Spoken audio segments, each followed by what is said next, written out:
Radhe my YouTube family. कैसे हैं आप सब? स्वागत है आप सभी का एक बार फिर से मेरे चैनल फैमिली रोल्स में।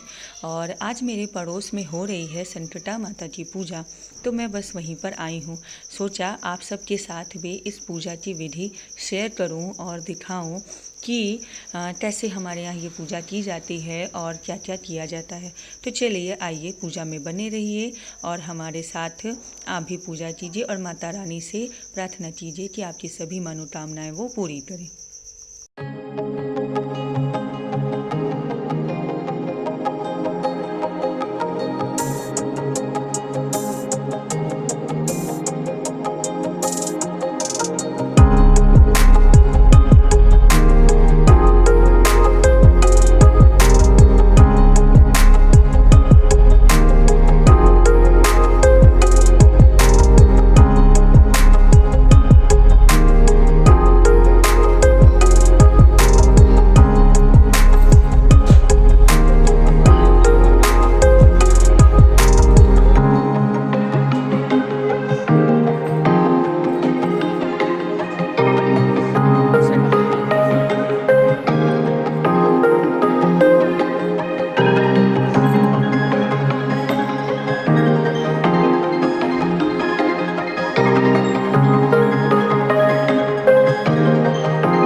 पंखा वाले रात हो जाओ।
की कृपा से उन्हें किसी प्रकार की कमी न थी।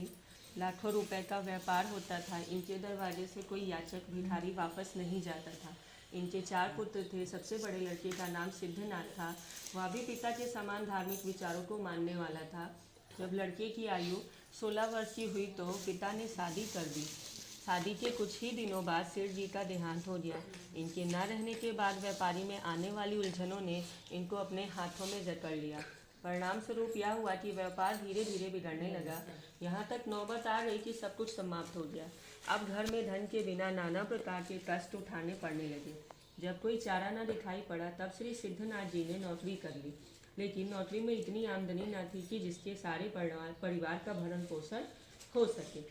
श्री सिद्धनाथ जी को अपनी स्त्री से बड़ा प्रेम था। स्त्री को चिंतायुक्त देखकर हृदय में बड़ा दुख हुआ और कहने लगे, हमारे कारण तुम्हें दुख मिल रहा है। तब उनकी स्त्री ने बड़े विनम्र भाव से कहा कि हे पतिदेव, मैं देख रही हूँ जब से आपने नौकरी कर ली तब से आपका गुलाब सा चेहरा मुरझा गया है और शरीर में भी दुर्बलता आ गई है। सदैव की भांति भगवान की पूजा आरती करना भूल लगाकर ही भोजन करती थी और जब तक अपने पतिदेव को भोजन नहीं करा देती थी तब तक जल नहीं ग्रहण करती थी।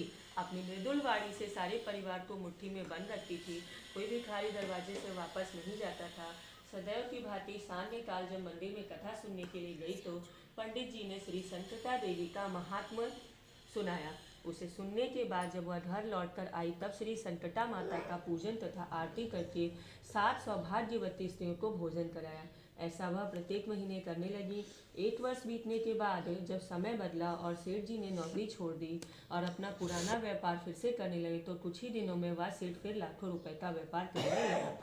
श्री संकटा माता की इन भक्तों की कथा जो सुनाएगा और नित्य प्रति जो इनका पूजा पाठ तथा व्रत आदि करेगा उसे किसी प्रकार का कष्ट नहीं होगा और उसकी सारी इच्छाएं भी पूरी होंगी। उसको किसी प्रकार की कमी नहीं होगी। श्री संकटा व्रत कथा समाप्त।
आरती तेरी बंधन में तो नहीं आवे।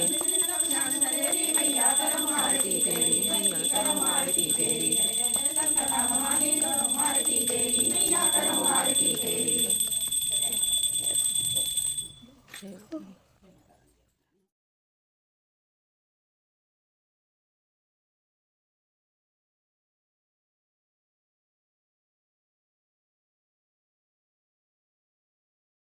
तो अब पूजा हो चुकी है संपन्न और अब हो गया है टाइम प्रसाद ग्रहण करने का। आप सबको भी पता है कि यहाँ पर जो प्रसाद ग्रहण किया जाता है उसमें चावल और बनाया जाता है।